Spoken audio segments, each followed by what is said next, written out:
Hello students, how are you. आप कैसे हैं? आई होप अच्छे ही होंगे और आपका अच्छा चाहते हुए you all might be waiting for your results, है ना। मैं जानती हूँ कि आप लोग बहुत बेसब्री से अपने रिजल्ट्स का वेट कर रहे हैं, चाहे वो 10th के बच्चे हों चाहे वो 12th के बच्चे होंगे। ठीक है बेटा। So in this video I am going to share some important information for 10th, 11th and 12th class students। ठीक है बेटा, तो मेरी वीडियो को प्लीज़ एंड तक देखिएगा और ताकि आपको पूरी जानकारी आपके रिजल्ट के बारे में मिल सके। ठीक है बेटा, तो सबसे पहले हम बात करते हैं आपके क्लास 10th के एग्जाम की, सॉरी रिजल्ट की। तो बेटा जैसा कि आपको पता है कि आप मेरे से हर बार पूछते आए हैं कि मैम रिजल्ट कब आएगा, रिजल्ट कब आएगा, रिजल्ट कब आएगा। तो मैं आपको बोलती आई हूँ कि बेटा विद इन डेज और विद इन अ वीक आपका रिजल्ट आ जाएगा। तो मैं आपको एक बात बता दूं बच्चे कि जेके बोर्ड की नोटिफिकेशन के अकॉर्डिंग जो 15 जून उसकी डेट की गई थी रिजल्ट के लिए तय, बट किसकी वजह से, जब बोर्ड ने 9th क्लास का लास्ट ईयर का 9th क्लास का मार्कशीट्स मांगी, तो उन मार्कशीट्स के कारण जो वो रिजल्ट है थोड़ा सा और डिले हो गया। बिकॉज जो सारे स्कूल जो हैं वो अपने जो लास्ट ईयर के मार्क्स कार्ड हैं वो उन्हें अवेलेबल नहीं करा पाए। इस वजह से जो रिजल्ट है उसकी डेट जो है थोड़ी सी और आगे कर दी गई है, यानी रिजल्ट इज ऑलमोस्ट कंप्लीट। और आपको ये जानकर खुशी होनी चाहिए कि आपका बहुत अच्छा रिजल्ट बन रहा है, अबव 70% रिजल्ट है आप लोगों का। ठीक है बेटा, आपके 2 ही पेपर हुए थे और बाकी पेपरों को उन्होंने जज करने के लिए हर एक स्कूल से 9th क्लास की लास्ट ईयर के मार्क्स कार्ड मंगवाए थे, मार्क्स स्टेटमेंट मंगवाई थी, और वो सभी स्कूलों की मार्क्स स्टेटमेंट बोर्ड तक नहीं पहुंची, इसलिए आपका रिजल्ट जो है थोड़ा सा लेट हो गया।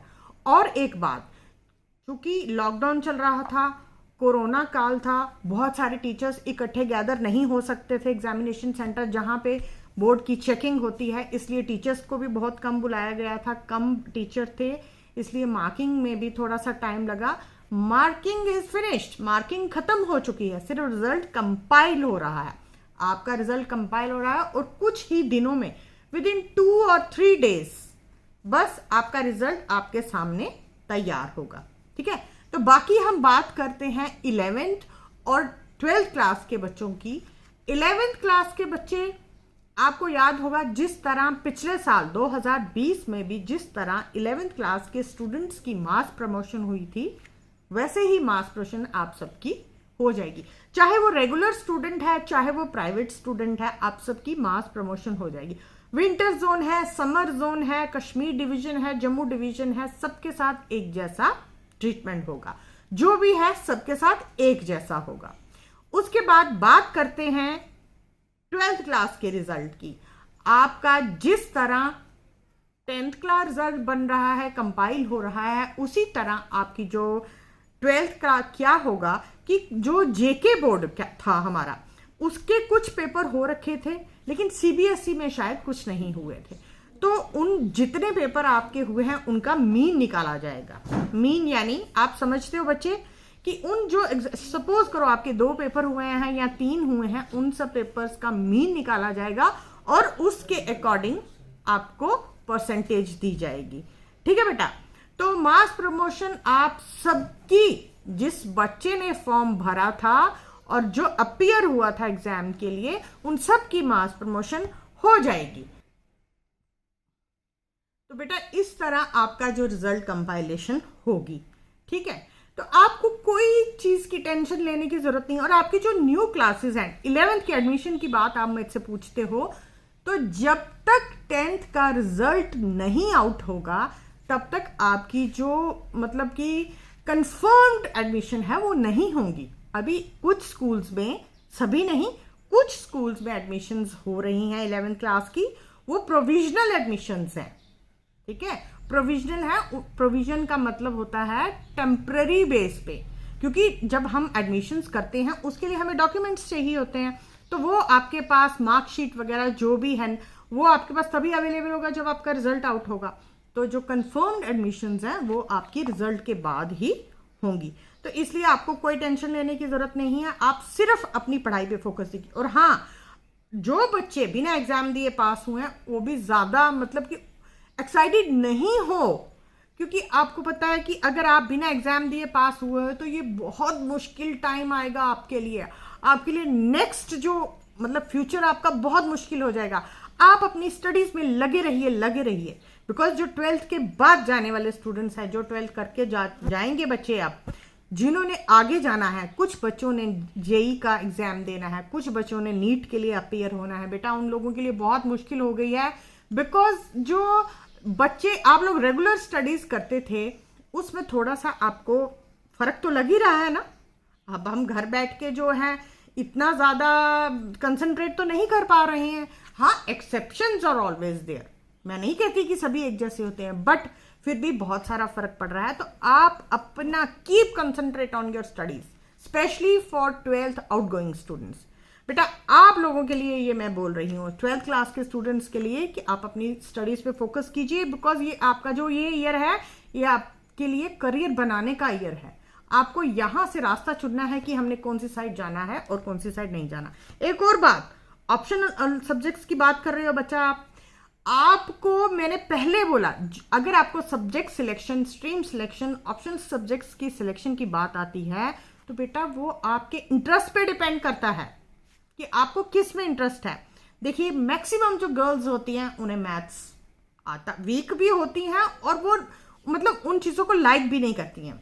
जहां तक मेरा एक्सपीरियंस कहता है कि जो मैक्सिमम गर्ल्स हैं वो मैक्सिमम, उसमें कुछ ऐसी भी हैं गर्ल, सभी नहीं, ज़्यादा परसेंटेज जो गर्ल्स की है वो मैथ्स को लाइक नहीं करती। बट जो बच्चे स्टूडेंट्स हैं, बॉयज़ हैं, वो ज़्यादा मैथ्स को प्रेफर करते हैं। इसी तरह ये इंटरेस्ट की बात है बेटा, जिसमें आपको लगता है कि मैं इस चीज़ को ज़्यादा अच्छे से कर पाऊंगा, आप उस सब्जेक्ट को सिलेक्ट कीजिए।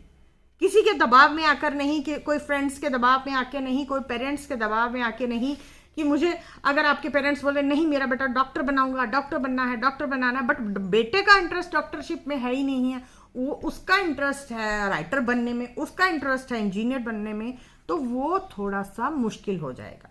ठीक है बेटा, तो आप लोग अपने इंटरेस्ट को ध्यान में रख कर अपनी स्ट्रीम को सिलेक्ट करो। तो बेटा आप अपने स्ट्रीम को ध्यान में, अपने इंटरेस्ट को ध्यान में रख के अपने सब्जेक्ट्स को सिलेक्ट करो। That would be better for you, आपके लिए वही ठीक होगा। ठीक है, और जो बच्चे न्यू बच्चे जो इस बार 10th में आए हैं, जो मेरी वीडियो देख रहे हैं, या जो 11th में आए हैं, वो बच्चे जो न्यू सेशन जो ये स्टार्ट हुआ है, इस बार आपकी इंग्लिश भी चेंज है, आपका सीबीएसई का पैटर्न हो गया, सीबीएसई का बुक हो गया है ना। तो आप मेरे से पूछ रहे हो, कुछ बच्चे कमेंट बॉक्स में मेरे से पूछते हैं कि मैम क्या हमें पेपर भी सीबीएसई पैटर्न से ही आएगा। देखो, अगर आपका बुक चेंज हो गई, आपका सिलेबस चेंज हो गया है सीबीएसई पैटर्न में, तो most probably chances are there कि आपका पैटर्न जो है, जो पेपर आपको डाला जाएगा, वो सीबीएसई पैटर्न से ही डालें। लेकिन है फर्क थोड़ा सा इसमें, क्या है कि जो हमारा जेके बोस है ना बेटा, जेके बोस में जो पेपर्स होते हैं वो जेके बोस के जो टीचर्स हैं वही सेट करते हैं। ठीक है ना, तो ये उस टीचर पर भी डिपेंड करता है, क्योंकि फर्स्ट टाइम सीबीएसई जो 11th क्लास के बच्चों की जो इंग्लिश चेंज हुई है, फर्स्ट टाइम चेंज हुई है ना सीबीएसई में, तो अब वो जो पेपर डालेगा इस चीज़ को ध्यान में रखेगा कि ये लेसन, जो ये बुक है, ये सीबीएसई वालों की तरह है, तो मुझे पेपर भी उस तरह से डालना चाहिए। तो इसलिए आप दोनों चीज़ों को ध्यान में रख के चलो। और सीबीएसई पैटर्न कोई मुश्किल पैटर्न नहीं है, लाइक जैसे आपको उसमें एमसीक्यूज पे ज़्यादा ध्यान देना पड़ेगा। मैं आपको पहले से बोलती आई हूँ कि reading is must, reading is must. आप बुक्स की रीडिंग कीजिए, स्टोरीज की रीडिंग कीजिए, पोइम्स की थॉरोली रीडिंग कीजिए, एक एक वर्ड को रीड करिए, तो आपको उसमें सब मल्टीपल चॉइस क्वेश्चंस के भी आंसर मिल जाएंगे। ठीक है बेटा, so be with me, keep supporting me. And जिन बच्चे देखते हैं मेरी वीडियोस को, बहुत सारे बच्चे देख रहे हैं, बट कुछ बच्चे ऐसे भी देखते हैं जिन्होंने मेरी चैनल को सब्सक्राइब नहीं किया, तो मेरे चैनल को भी आप सब्सक्राइब कीजिए और मुझे सपोर्ट कीजिए। Thank you.